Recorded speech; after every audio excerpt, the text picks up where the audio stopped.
I am deeply aware of this great inheritance and of the duties and heavy responsibilities of sovereign. The words thundered through Buckingham Palace like a storm that refused to be ignored. Effective immediately. 2 simple words, but they landed like a battering ram against centuries of royal protocol. Camilla Parker Bowles, according to the reports that immediately flooded newsrooms, was no longer Queen of the United Kingdom. King Charles III stood before the nation, face composed, eyes sharp, delivering an announcement that shattered the expectations of everyone in the room. Every syllable from the king's lips was deliberate, precise, each one slicing through the weight of tradition like a sharpened blade through silk. Observers say the chamber froze instantly, the air itself heavy with tension. Not a single breath stirred, not even a whisper. Prince William's jaw tightened almost imperceptibly beside him, a silent warning signal only Catherine could interpret. Her fingers found his hand beneath the table, the grip firm, knuckles white with tension. In that fleeting, silent exchange, it was said that both of them understood something irreversible had just taken place. Everything had changed, forever. But what could drive a man who waited 70 years for his crown to issue such a devastating decree? What revelation, what act of betrayal, what alleged transgression could have fractured the monarchy from within? The answer, insiders claim, lies buried beneath layers of palace intrigue, disputed medical files, and one phone call that allegedly exposed everything to the world. Before diving into the full scandal, consider this. Have you ever trusted someone completely, only to realize they were quietly orchestrating your downfall the entire time? That, according to sources, is exactly what happened behind the gilded doors of Buckingham Palace. This wasn't just another royal drama. No, according to analysts, this was a story of calculated manipulation, raw ambition, and a queen who allegedly gambled everything and lost spectacularly. And the hidden trails of evidence, reports suggest, point to not one, but 2 sets of medical records, encrypted calls made at midnight, and a conspiracy stretching from Buckingham Palace all the way to California. Experts say this story could forever reshape public perception of the monarchy. Let's go back to the precise moment that reportedly broke the internet, leaving the world speechless. Inside Buckingham Palace, the atmosphere was described as suffocating. Crimson velvet drapes muted every sound, while golden-trimmed portraits of monarchs past seemed to observe silently, judgment in their painted eyes. This was not a ceremonial address. Observers call it a reckoning. King Charles III, visibly weakened by his ongoing battle with cancer, approached the ancient oak lectern. Harsh lights cut across his face, casting deep shadows that highlighted the exhaustion no amount of royal composure could hide. And yet, when he spoke about his deteriorating health, his voice remained steady, firm, resolute, unbroken. A man who had spent a lifetime preparing for duty, even when duty demanded the unthinkable. Then came the first bombshell. "I am abdicating the throne." Cameras swiveled frantically. Journalists leaned forward, phones already buzzing as alerts shot to millions around the globe. Abdication. The word alone carries the weight of a crisis, of history bending under its own gravity. Edward VIII abdicated for love. This marked, commentators say, the end of another era. But Charles wasn't finished.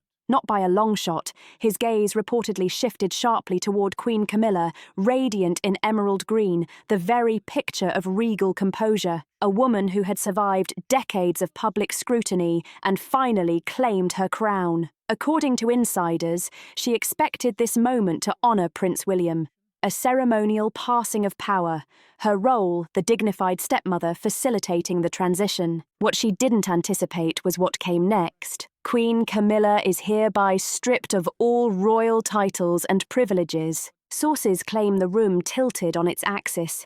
Even William, trained from birth to hide every reaction, reportedly couldn't mask his shock. Catherine, still composed on the outside, betrayed the earthquake inside by the tight clasp of her hands. The justification, according to those present, was devastating. Camilla was accused of falsifying the king's medical records, manipulating his diagnosis, and attempting to seize control of the monarchy while her husband battled for his life. Watch archived footage. analysts say, and you can see the moment her carefully constructed facade cracked. Her silk handkerchief almost slipped from her fingers. Her eyes widened.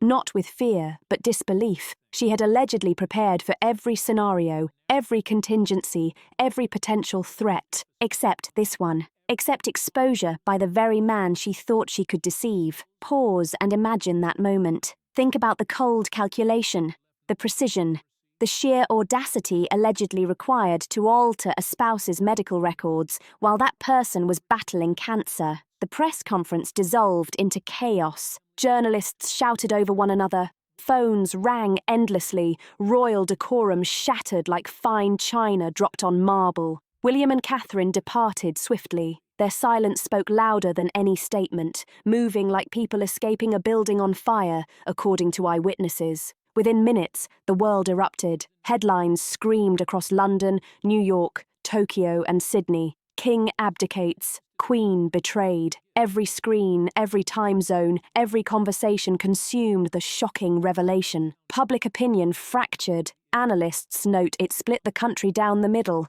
One side praised Charles's courage, a monarch who placed justice over personal loyalty, a king who refused to allow ambition, even when disguised as love, to corrupt the crown. The other side questioned the timing, the motives. Was it justice or a calculated power play? Was William's inner circle taking advantage of Charles's illness to clear the path? Talk shows, podcasts, kitchen tables, university common rooms, everyone had an opinion. Everyone picked a side. And through it all, one question echoed: what truly happened behind those closed doors? What could drive a man to dismantle his own marriage on the world stage? What evidence could be so damning, so irrefutable, that it left no room for mercy or negotiation? To understand, insiders say we need to rewind 7 days before the abdication, before the accusations, before the scandal, before everything unravelled, back to Sandringham Palace, a private royal retreat, prized for seclusion and tranquility, where the family escapes cameras, scrutiny, and the endless performance of monarchy. It was Charles and Camilla's wedding anniversary. Despite relentless pain, Charles reportedly insisted on preparing a personal gift, a traditional brooch, dark green velvet nestled inside a box he'd chosen himself. He planned to present it personally,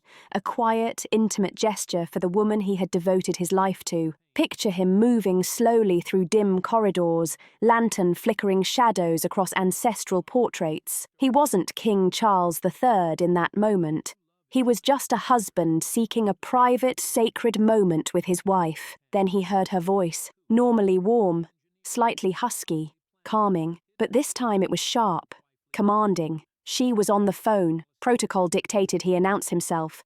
But a deep, instinctive dread froze him outside the carved oak door. What he allegedly heard next changed everything. "I don't want it to sound critical, Harland," Camilla said calmly. "I want it to sound more critical than it actually is. Just include the right phrasing. Severe exhaustion, indefinite rest required, that will persuade the council that the king needs prolonged recovery." Harland, Dr. Harland, Charles's personal physician, the man entrusted with his life, and according to sources, Camilla was instructing him to falsify medical records. Imagine standing outside a door listening to your spouse allegedly orchestrate your political removal while you fight cancer. The velvet box grew heavy in Charles's hands, but she wasn't done. The conspiracy, sources say, deepened. Camilla allegedly dialed another number, her voice charged with barely contained excitement. "Good! Then we move forward. I need the documents for changes within the Royal Committee prepared immediately. We can't allow those indecisive fools to obstruct us." Analysts say these words were not casual. They were strategic. This was allegedly more than medical manipulation. It was a coup, carefully engineered, hidden under the guise of wifely concern. Charles's condition would force him to step back. During that period, she reportedly planned to establish a temporary regency council to maintain stability. The anniversary gift slipped from Charles's fingers, landing soundlessly on the Persian carpet. But insiders say it echoed like shattering glass in his mind. Years of devotion, decades of fighting for acceptance, a lifetime of choosing this woman over duty, protocol, even over his mother's approval, all reduced to a pawn in someone else's power play. Charles reportedly stepped back without a word, retreating to his chambers alone. The brooch remained on the floor, a mute symbol of sincerity betrayed. But what nobody realized at that moment, King Charles III wasn't broken. He was galvanized. From that day forward, sources claim Charles withdrew from public life completely. Officially, he cited strict medical rest. Press speculation swirled about his ability to continue reigning, but behind the facade of illness and seclusion, he was quietly conducting a calculated war. Every move carefully considered, every ally and observer watched. Not distant enemies, but those closest to him, likely reporting back to Camilla. And Charles moved with surgical precision, drawing on instincts honed during his Royal Navy service, and lessons absorbed from watching Queen Elizabeth II rule with quiet, devastating effectiveness. The first step in Charles's quiet, calculated retaliation began not in a throne room, nor amid the pomp of the palace corridors, but in the hushed, almost sacred sanctuary of Buckingham Palace's private library. This serene chamber, lined with towering shelves of leather-bound history, held centuries of royal secrets and the collected wisdom of monarchs long gone. Few ever entered here, and even fewer were privy to the volumes of knowledge that might decide the fate of the crown. It was here, amid the scent of old parchment and polished wood, that Charles accessed the confidential medical records that would ignite a scandal the kingdom had never seen. What he uncovered was nothing short of explosive. 2 separate medical reports, each bearing his name, both dated to his most recent examination, sat side by side beneath the lamp. Both carried Dr. Harland's official stamp, yet the content of the reports could not have been more divergent. The first, discreetly obtained through a nurse renowned for loyalty and discretion, described Charles's health as stable. Observation recommended, yes, but no immediate threat to his life or his capacity to govern. A calm, measured assessment of a monarch's well-being, straightforward and factual. The second report, however, circulated among the royal council and senior advisors, was apocalyptic. Nervous exhaustion, severe decline, recommendation for indefinite rest, potential intervention. The language suggested the king could no longer fulfill his duties, that the realm was at risk if he continued to rule. Side by side, under the glow of the desk lamp, the contrast was undeniable. Camilla had manipulated the very physician entrusted with his life, crafting false records to fabricate a crisis designed to remove him from power. But evidence alone could not satisfy Charles's need for clarity. He needed to understand the scope of the conspiracy. How many were involved? How deep did it go? Who else had aided this betrayal? And that is where Catherine, Princess of Wales, stepped in. Kate is known for her meticulous, almost obsessive attention to detail. While performing routine administrative work, organising palace correspondence related to medical matters, duties most would consider mundane and mind-numbing, she noticed something unusual. Emails sent at irregular hours, messages from Dr. Harland to Camilla, often late at night. The wording was coded, vague, careful. Instead of discussing medical health, the correspondence referenced arrangements, schedules, and plans. One email stood out above all, from Harland to Camilla, with an attachment labelled plainly Plan B. Her instincts screamed danger. Kate had always treated Camilla with respect. The woman had brought happiness to Charles after all, or at least so it seemed. But this was no ordinary family drama. This went beyond the walls of Buckingham Palace into a shadowed realm of manipulation, deceit, and ambition. Without hesitation, Kate brought her discovery to William. Understand William's position here, already under immense pressure, deeply concerned for his father's health, carrying the weight of a crown that might arrive far sooner than expected, and now confronted with evidence of betrayal that shattered trust. As he absorbed the emails and documents, his expression hardened line by line. He had long respected Camilla, believed in her role as a stabilizing presence in his father's life, but the reality of her actions struck him like a hammer breaking ice. From that moment, William and Kate became key operatives in a covert investigation. 3 generations of the royal family, Charles, William, and Catherine, worked in secret to expose the conspiracy unfolding within their own walls. Operating like intelligence agents, William and Kate communicated through encrypted channels, avoided areas of the palace under heavy surveillance, and worked only with staff whose loyalty was unquestionable. Their focus was Dr. Harland. Through painstaking analysis of phone metadata, server logs, and correspondence timestamps, they uncovered a recording that would be decisive, a telephone conversation between Camilla and Harland. When William pressed play, fury surged through him. Camilla's voice was calm, measured, and utterly unrepentant. She instructed Harland to exaggerate Charles's condition, to employ alarming terminology, to manufacture a medical crisis that would remove him from power entirely. Each word was precise, calculated, and damning. They brought the recording, the contradictory medical reports, the emails, and every piece of supporting evidence to Charles. With unsteady hands, he pressed play and listened as his wife discussed him not as a partner to be loved, but as an obstacle to be managed. The betrayal carved deep into his soul. But Charles, a lifetime trained to bear responsibility, did not collapse. Despite the personal anguish, he made a final decision. He would confront Camilla, not out of mercy, nor even out of love, but as a final ethical reckoning, an opportunity to salvage dignity from the wreckage of their marriage. The private meeting took place in a small drawing room, cloaked in silence. Camilla entered with her practiced composure. She had noticed the emotional distance recently, and she believed her decades of navigating court politics would protect her. A faint smile crossed her lips, intended to elicit sympathy, to remind him of the woman he had chosen. Charles did not present the evidence immediately. Instead, he met her gaze with a mixture of sorrow and authority. He asked calmly about her concern for his health, about her communications with Dr. Harland.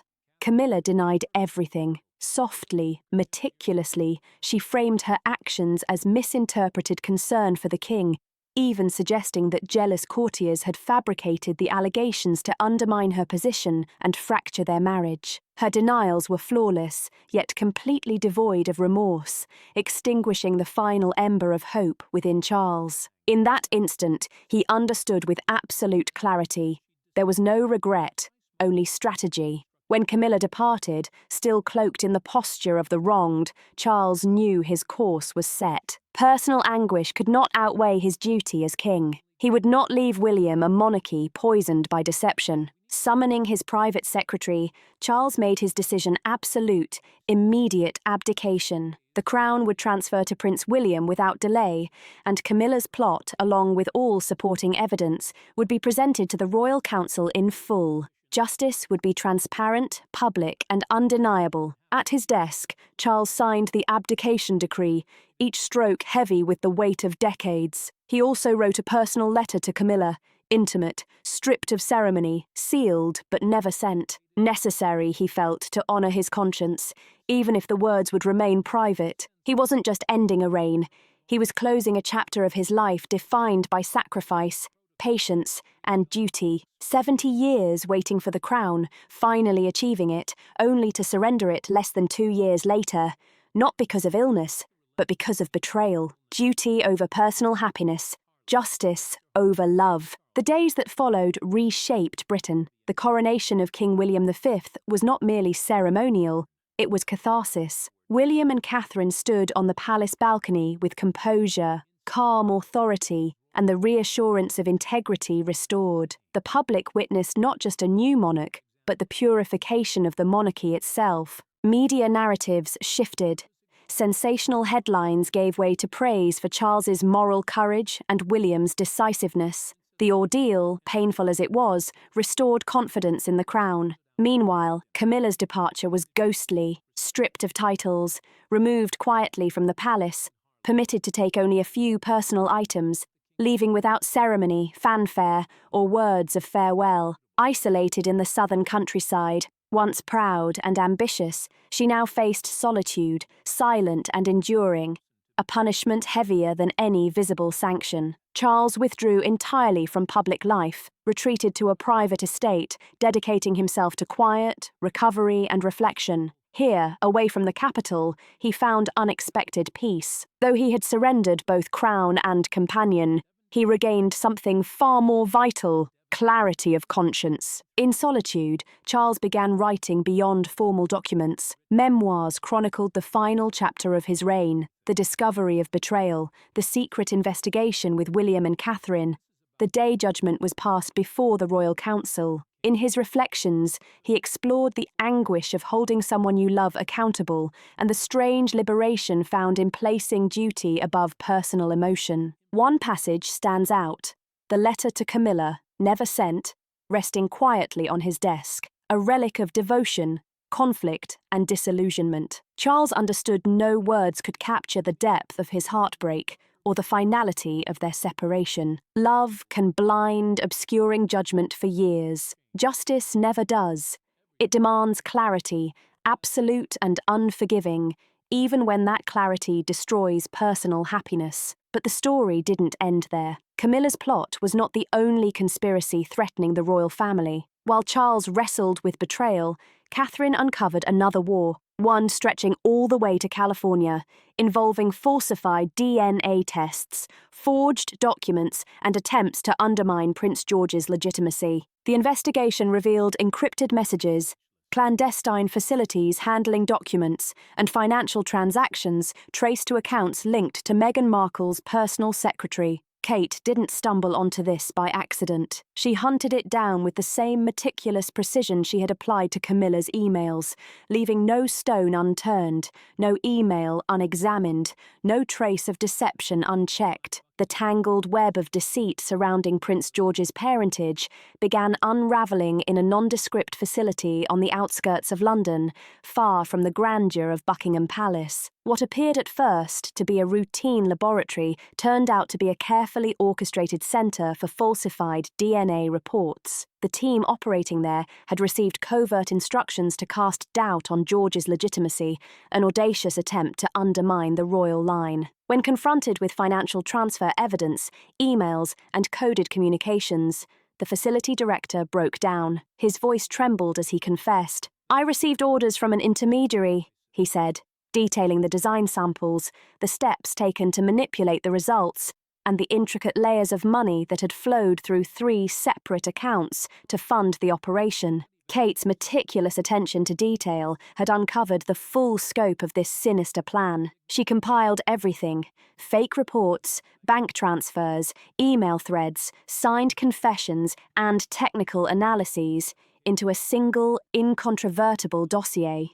Presenting it at a closed meeting within Buckingham Palace, her voice rang with authority, clear and unwavering. "We cannot allow this to drag on," she said, and the room fell completely silent. Every advisor, every aide understood the weight of her words. The scandal was not a distant rumour.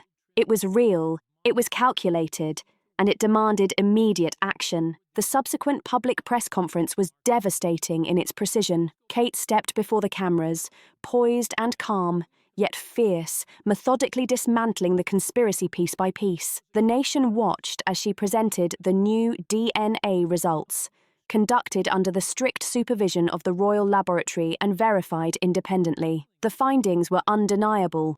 99.999% certainty confirmed the unbroken bloodline between her and George. William stood beside her, his presence steady, reassuring, projecting warmth and authority. "Our family was attacked in a cowardly way," Kate stated, her voice unwavering. But truth always triumphs. Across the Atlantic, Meghan Markle watched the broadcast in Montecito. Her complexion paled as each revelation was announced. First disbelief, then panic, and finally the sinking realization that distance, intermediaries, and carefully planned concealment could not shield her from accountability. She slumped into her chair, speechless, unable to respond for months. The woman who had believed herself untouchable, separated from the monarchy by an ocean, had catastrophically miscalculated. That night, alone in her office, Meghan methodically deleted old messages, incinerated handwritten notes, and attempted to erase traces of her involvement. Yet even as she destroyed evidence,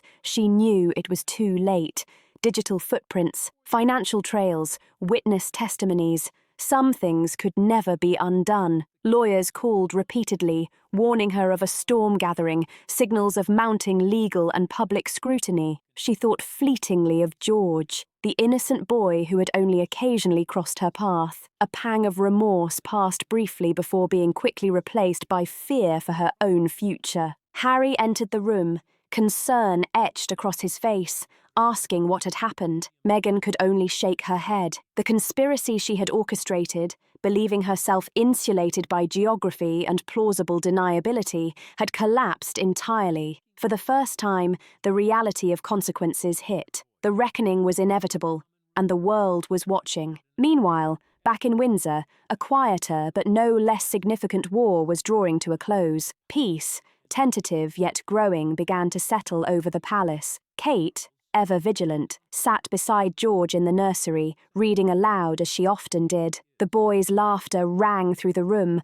untainted by confusion or fear. No more whispered questions about his parentage, no more uncertainty. "Mommy will always protect you," she murmured, her voice a soft promise. In that moment, she understood the magnitude of her victory. Though the battle was far from over, she had achieved the turning point. King William's coronation ceremony proceeded with rare solemnity. Crowds gathered in awe, sensing that this was more than a mere ritual. They were witnessing a renewed era, one defined by honesty, accountability, and a monarchy purified of corruption. The symbolism was palpable. The crown now rested in hands proven righteous, and the people could see integrity restored. Charles, observing from his private estate, felt a complex tangle of emotions: pride in William's leadership, faith in Catherine's unwavering protection of the family, relief that the crown had passed into trustworthy hands. Yet there was also grief, for the life he had envisioned, for the years lost to betrayal, for the personal happiness he had surrendered in service of duty. He closed the manuscript of his memoir with a heavy sigh. The distant chimes of palace bells resonated, marking continuity, renewal, and the emergence of a new monarchy where hidden ambitions had been banished, where truth mattered more than power, and where integrity defined the crown. Charles had made an impossible choice. He had prioritized duty over personal feeling.